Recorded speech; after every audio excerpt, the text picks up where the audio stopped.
travailleurs de l'industrie des pâtes et papiers, de l'industrie forestière, pour dénoncer l'inaction du gouvernement libéral sur la contestation de la surtaxe de presque 18 % qui a été imposée depuis plus d'1 an sur le papier surcalandré qui est produit dans nos usines, particulièrement 2 usines du Saguenay-Lac-Saint-Jean, celle de Kenogami à Jonquière et celle de Dolbeau.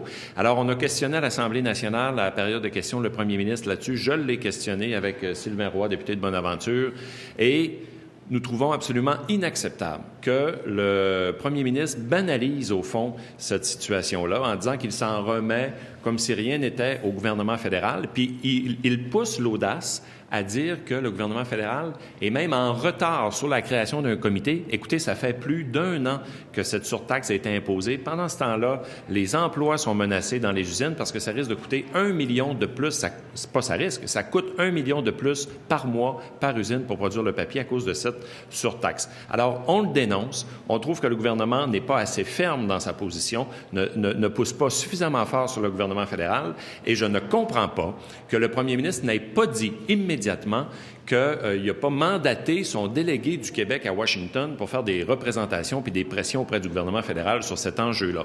Alors, nous, on va continuer le travail. Les travailleurs également vont continuer la pression. Là-dessus, je cède la parole à M. Alain Lampron. Bien, merci. Effectivement, je pense que ce qui vient d'être dit, puis on est content quand même que la question a été soulevée ce matin au niveau de l'Assemblée nationale, parce que c'est carrément les emplois qui sont en jeu. Le gouvernement fédéral l'avait annoncé en novembre dernier, justement, la création d'un comité pour regarder la situation au niveau de PAC, au niveau du libre-échange. Et à l'heure actuelle, le comité n'a même pas l'air d'être en marche pour régler la situation. On ne peut pas attendre des mois et des années avant de régler cette situation-là. Je pense que c'est très important. Et là, à l'heure actuelle, on fait face aux protectionnistes américains. Il faut que nos gouvernements soient agressifs pour essayer d'avoir les jobs qu'on a droit. Et au niveau de l'exportation, je pense que notre client, au niveau des exportations québécoises et canadiennes, c'est quand même les États-Unis. Fait qu'il ne faut pas laisser passer n'importe quoi pour arriver avec des taxes pour diminuer notre économie. Bonjour. Je suis président du syndicat d'Unifor de l'usine de Kenogami, naturellement, ce qui a été dit ce matin. Ça fait déjà 1 an que le comité aurait dû être créé. Les conséquences de cette irresponsabilité-là, ça fait en sorte que ça met nos 2 usines, celle-là de Kenogami et de Dolbeau, en danger. Les travailleurs, vous savez, ça fait des années qu'on a beaucoup de difficultés. Vous savez quelle bataille qu'on fait au niveau Greenpeace, on ne retournera pas dans le passé pour discuter de ça, mais sauf qu'on commence à être épuisé. Ça fait en sorte que les travailleurs, au nom des travailleurs, je demande à M. Couillard, à ce gouvernement, de s'occuper de sa région, de s'occuper des jobs, parce que nous, c'est ce qu'on fait, on se bat, et on se bat, et on se bat. Puis on arrive aujourd'hui où on a une possibilité de fermeture d'usine, encore une fois. J'en suis un travailleur qui vient d'une usine qui a été fermée, puis à part de tous ceux des autres qui ont été fermés. Fait qu'imaginez-vous dans quelle situation qu'on se trouve aujourd'hui. Or, la demande du syndicat de l'usine de Kenogami est claire, puis ça de Dolbeau, j'imagine aussi. Hein, ça fait en sorte qu'ils règlent le problème une fois pour toutes, qu'ils mettent en branle ce fameux comité-là pour régler la situation de la taxe. Parce que présentement, là, cet argent-là, on ne l'a pas. Ils mettent en fiducie cet argent-là, ce qui fait en sorte qu'on se bat, puis par rapport justement au prix du papier, par rapport au dollar canadien, ça fait en sorte que nos usines sont en danger de fermeture, peut-être temporaire, peut-être définitive aussi. Puis ça vient briser des efforts collectifs qu'on fait depuis des années pour en venir un jour à se sortir de cette fameuse crise.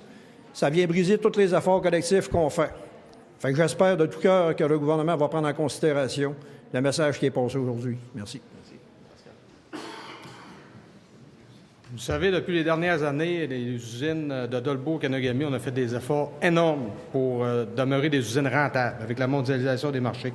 Vous comprendrez qu'aujourd'hui, avec une surtaxe de 17 %, c'est rendu très difficile pour nous de rester rentables et les employés ont fait les efforts nécessaires pour ça. Donc là, ça fait 1 an que cette surtaxe-là est imposée. Ce qu'on se rend compte aujourd'hui, 1 an plus tard, c'est qu'il n'y a pas encore de comité qui est formé. Nous, ce qu'on veut, c'est une date. Et il faut comprendre, à partir du moment où le comité va être formé, combien de temps ça va prendre encore avant que ça se règle. Donc, on parle ici vraiment de l'avenir de nos usines, qui, en passant, ont reçu aucune subvention. contrairement à d'autres. Aucune subvention. Donc, on n'a pas à avoir d'imposition de 17 %. C'est complètement absurde pour nos usines d'avoir ces impositions de surtaxe-là. Donc, pour nous, là, aujourd'hui, c'est inacceptable et je pense qu'il faut absolument, à court terme, avoir une date de formation de comité et qu'il y ait une énergie qui soit soutenue pour que cette situation-là puisse se régler. Merci. Merci. Sylvain. Merci. Écoutez, depuis une dizaine d'années, on a perdu 20 000 emplois dans l'industrie forestière. Il y a 284 usines qui ont fermé leurs portes. On a 2 usines qui sont en danger actuellement et ça peut avoir une répercussion assez importante sur des usines de sciage qui fournissent du copeau aux usines de pâte et papier.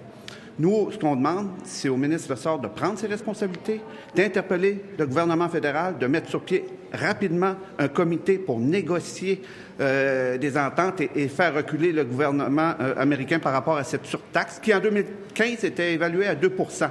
Et par magie, ça a monté à 17-18 % dernièrement. Donc, on demande au ministre Lessard de défendre l'industrie forestière au Québec. C'est 250 villages qui vivent avec l'économie forestière, puis c'est très important pour le développement des régions. Merci. Merci. Merci beaucoup. Merci. Bon. Merci.